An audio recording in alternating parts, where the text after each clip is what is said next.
Hey, what's going on, guys? So today I'm going to do something a little bit different. I got my really good friend and neighbor Brian with us.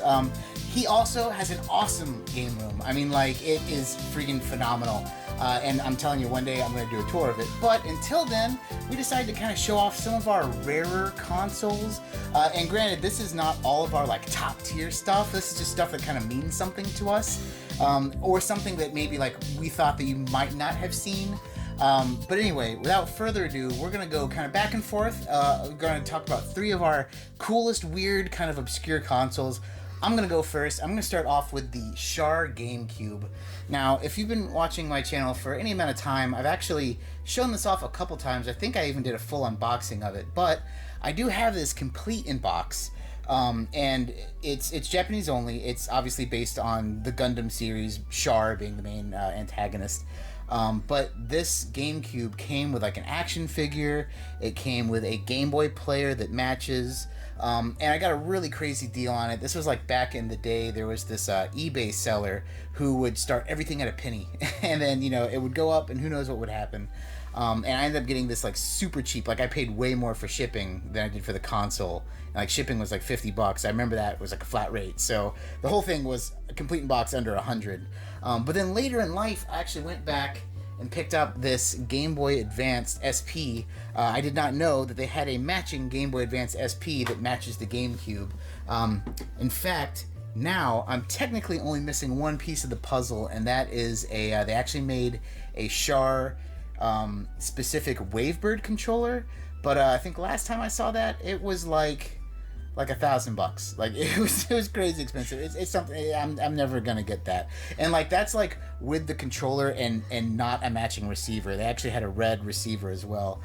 It's just one of those things that I'm never gonna get probably, because you know you're not gonna see that in the pawn shop. It's Japanese only. Plus it's rare over there. So, but anyway, I wanted to show that off.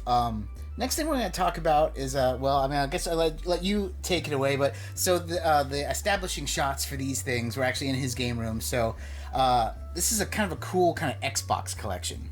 Sort of, yeah. So I started off with the green Halo Xbox, which I did have initially as a kid, and then I eventually sold it at some point, but a buddy of mine still had his, and he was just had it sitting in his basement, wasn't using it all, and said, hey, I want you to have it because it's going to go to a good place and it's actually going to be taken care of.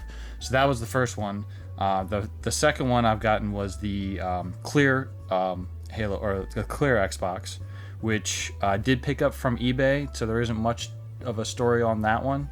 But that one is pretty cool looking as far as being different from the rest of the systems. I actually tried to pick that up like this last week because I saw yours and I was like, man, I think I kind of want one.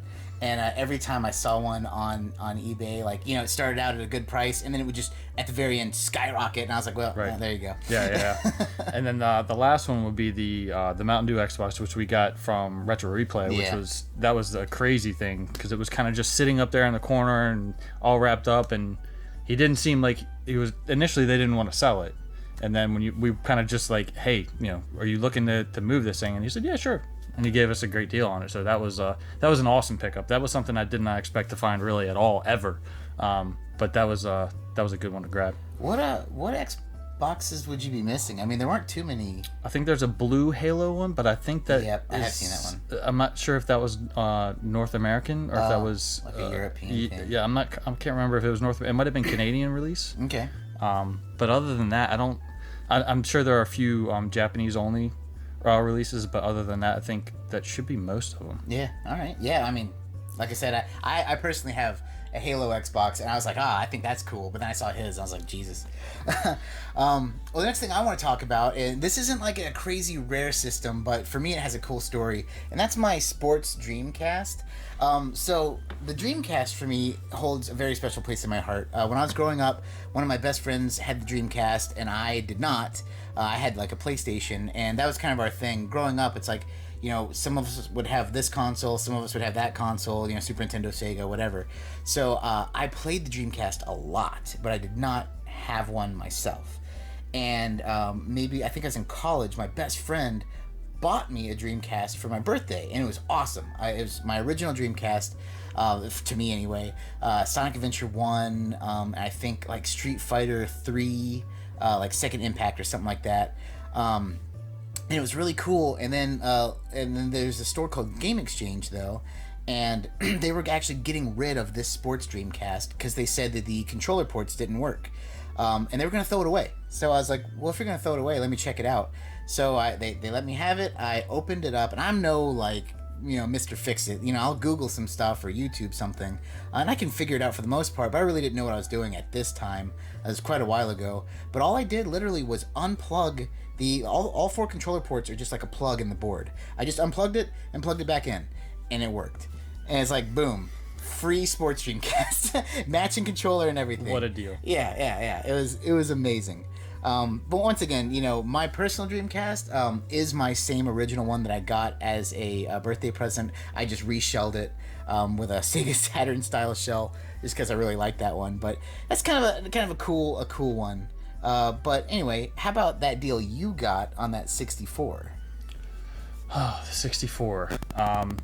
My wife actually noticed on Facebook Marketplace one day. I think I was going to get coffee or something in the morning, and I got a message. Hey, look, there's the complete inbox with the gold controller that has the sticker on the label, and I think there might have been like, I don't know, 5 or 6 inbox games, and he was only asking like $200 for the whole thing, and it was just, an immediate steal. So I hit up the guy and met up with him, and he was really cool. Just didn't need it anymore, didn't want it anymore. So yeah.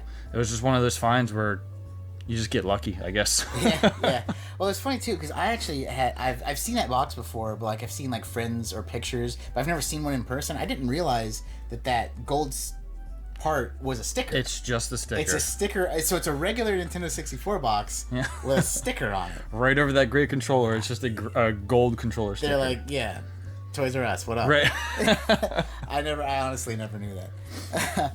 The last thing I want to talk about, and it was kind of funny because most of my like console variants are handhelds, to be honest. And I could do, and I may do a whole video on that in the future because I have a ton of them. But one I really wanted to point out, only because it's really, really special to me, is this Game Boy Advance here. So once again, if you watch my channel for any amount of time, I'm a huge Mega Man Battle Network fan. One day I was looking up some Mega Man Battle Network stuff. This was like a while ago on eBay, and this little guy popped up, and I had never seen it before.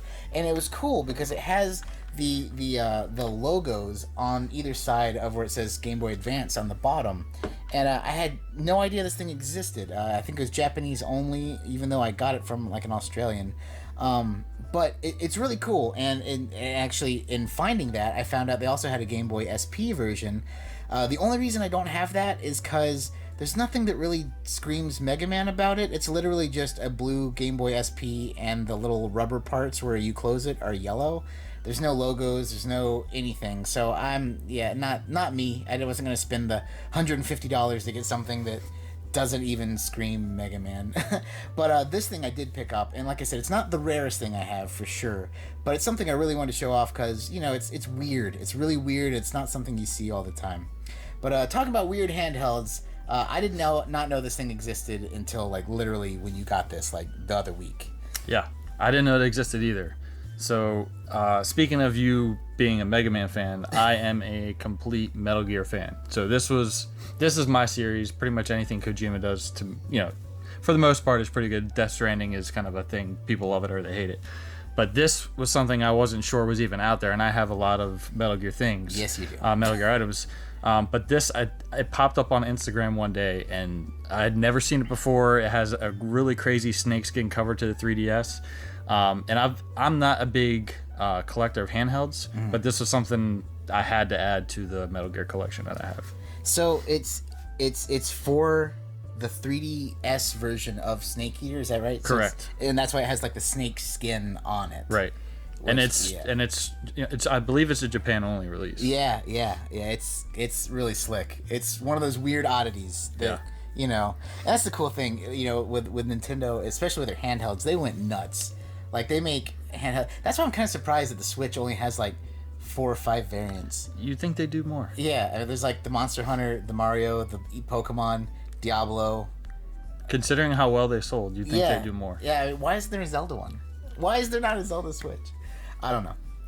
But anyway, so that is kind of just 6 kind of weird, cool console variants that we have and wanted to show off. If you guys like videos like this, throw it down in the comments down below. I have enough stuff to do one purely on handhelds. If that interests you, I will do a handheld video.